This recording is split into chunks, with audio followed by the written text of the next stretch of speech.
Vamos lá para o capítulo 2. Neste capítulo aqui, praticamente, Salomão fazendo uma aliança com Irão. Lembra-se, você se lembra quem que era Irão? Irão era o amigo de Davi, que forneceu muito material para Davi. E Davi sempre pagou Irão. Davi sempre pagou. Davi também cumpria os seus objetivos. Agora Salomão quer fazer uma aliança com ele. Em nome do pai, eles tiveram lá um bom relacionamento, né? E aqui a gente vai falar um pouquinho, vai mostrar um lado, né, de Salomão, o seu lado da diplomacia, né, como lidava com outros países. E a gente percebe também aqui que Irão tinha uma certa queda por Deus. Pode ser que ele tenha colocado o Deus de Israel como um dos deuses no seu panteão, um panteão de deuses, né? Pode ser isso. E pode ser que ele só foi elegante ao dizer algumas coisas a respeito de Deus aqui e o privilégio de construir o templo, mas Salomão o procura. Então resolveu Salomão edificar a casa ao nome do Senhor, verso 1, como também a casa para o seu reino. Fez duas coisas, não é? Designou Salomão, e interessante, o capítulo começa com essa designação, que ele vai designar 153 mil pessoas para a construção, e ele aqui detalha, né? Como detalha também no finalzinho, o último verso vai falar a mesma coisa aqui, mesma coisa, está aqui no último verso, 70 mil para levarem as cargas, né? A mesma coisa, 80 mil para talharem pedras nas montanhas e 3.600 para dirigirem a obra. Então, 153.600 pessoas e Salomão designou. Aqui, neste último verso, ele fala exatamente isso. Salomão levantou o censo de todos os homens estrangeiros que havia na terra de Israel. Então, segundo o censo que fizeram seu pai, acharam-se 153.600. E ele dividiu esse povo, não é? 70 mil para levarem as cargas, 80 mil para trabalharem com as pedras nas montanhas, então as pedras eram cortadas, os 70 mil traziam e 3.600 dirigiam a construção. Isso acontece no início, no final, para dar essa ideia de que ele tinha o pessoal para fazer o trabalho, não é? Salomão exagerou um pouquinho em alguns aspectos, né? Em alguns aspectos ele exagerou bastante. Nós vimos aí no capítulo anterior que ele comprou muitos carros e muitos cavalos, e Deuteronômio capítulo 17, verso 16, diz que não era para o rei gastar dinheiro com um cavalo. É interessante isso, né? Moisés escrevendo lá atrás. Mas ele usou de mão de obra escrava para fazer o templo. O povo de Israel, através de Moisés, tinha orientação de que não devia escravizar ninguém, a não ser uma pessoa que estivesse pagando uma dívida. Nesse caso, ela podia trabalhar para aquele indivíduo, para quem ela devia, desta forma. Mas não deveria ter escravos. Então, aqui, ele praticamente escraviza essas pessoas, eles tiveram que trabalhar para ele. Eram estrangeiros, não eram israelitas aqui. Bom, ele faz o contato com o Irão, né? Como procedeste, verso 3, para com meu pai, lhe mandasse cedros para edificar a casa dele, né? O Davi construiu a casa dele, em que morasse, assim também procede comigo. E ele diz, eu estou para edificar uma casa em nome do Senhor, nessa casa, então ele começa a explicar, né, e já dá um testemunho também para a pessoa ali, para consagrar ao Senhor, para queimar perante ele, verso 4, incenso aromático, vai dando uns detalhezinhos, e lhe apresentar o pão contínuo da proposição, e os holocaustos de manhã e da tarde, ele vai dando já a fita toda, como a gente diz aqui, né?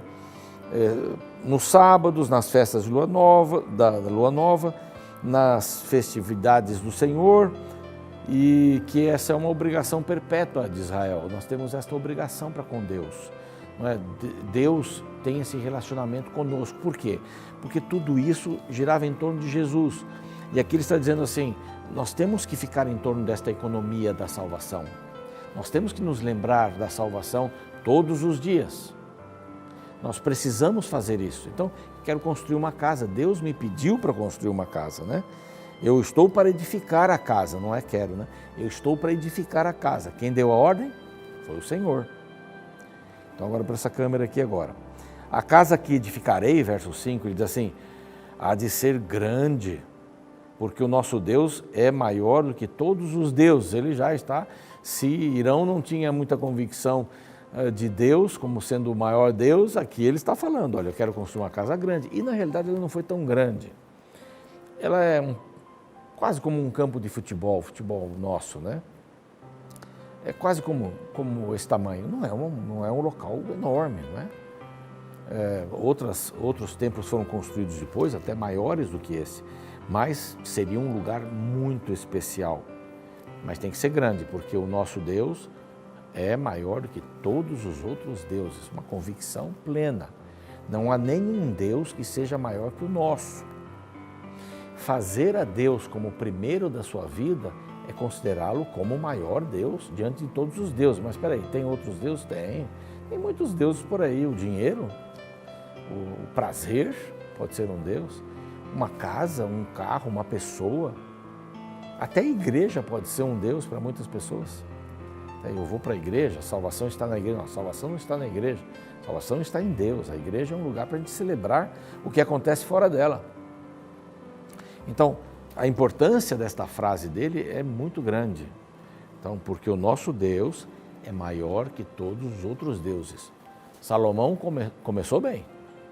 Davi, seu pai, que é tomado como referência a partir daí, os próximos reis que vão vir aqui para Jerusalém, quando são bons, é dito assim, eles fizeram aquilo que o seu pai Davi fez. Quando foram maus, não fizeram aquilo que o pai Davi fez. Então, é bem assim. A história de Salomão vai complicar um pouco aí para frente.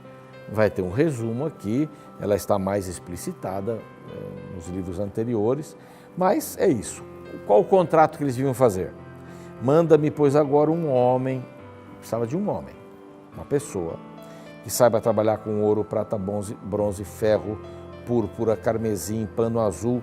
Essa ideia de pano azul, carmesim, tem que ver com o templo antigo, né? Com o templo móvel. Que saiba fazer obras de engaste, juntamente com os peritos que estão comigo em Judá, em Jerusalém, os quais Davi, meu pai, empregou já para fazer isso. Manda também madeira de cedro, cipreste, sândalo do Líbano, coisa maravilhosa, porque ele usou madeira para colocar no chão, no teto, nas paredes, ele precisava de muita madeira. E alguns dos seus homens iam, juntamente com os homens de Irão, para buscar essa madeira. Para que preparem, verso 9, aqui parecido com o verso 5 lá em cima, né? Para que me preparem muita madeira, porque a casa que edificarei há de ser grande e maravilhosa. Vou fazer o melhor para Deus. O seu pai Davi já tinha acumulado ouro, prata, bronze, ferro, tudo que ele ia precisar. Já tinha acumulado muita coisa. Salomão era um homem rico já, pela riqueza que o seu pai já havia reservado ali. Já havia muita riqueza. Mas ele queria agora, na construção da casa, ele tinha essa visão. Grande e maravilhosa. Aos teus servos cortadores de madeira darei 20.000 coros. Essas medidas todas que aparecem na Bíblia, deixa eu fazer aqui um parênteses. Todas as medidas que aparecem na Bíblia, elas podem não ser daquela medida que a gente acha que é. Pode ser um pouquinho mais, um pouquinho menos. Algumas permaneceram, outras foram sazonais. Tinha uma medida num tempo, tinha uma medida no outro tempo. Tinha uma medida da mão do rei, do braço do rei, do cotovelo do rei, do pé do rei. O rei tinha um pé maior, um pé menor. Bom, aí já muda a medida, né? Mas essa comida toda aqui, 20.000 coros de trigo batido, dá mais ou menos 3,78 milhões de litros. Isso era o pagamento por ano, ele não queria nada de graça. Como quando Davi foi comprar lá o terreno onde faria, lá no Monte Moriá, né, Ornã, onde faria o templo. E lá o responsável disse, não, eu vou dar isso para você, vou dar também os animais para você sacrificar. Eu falei, não, como é que eu vou sacrificar com as coisas do outro? São com as minhas coisas. não é? Isso tem que partir de mim, do meu coração. Então, dá mais ou menos 3 milhões de litros, é bastante, hein? E 20 mil coros de cevada, 20 mil batos de vinho e 20 mil batos de azeite. O azeite e o vinho, dava 378 mil litros. Tanto a cevada como o trigo, 3,7 milhões de litros. Esse era o pagamento que ele daria. Então, a agricultura estava próspera. Ele tinha acumulado uma riqueza grande, podia fazer negócios.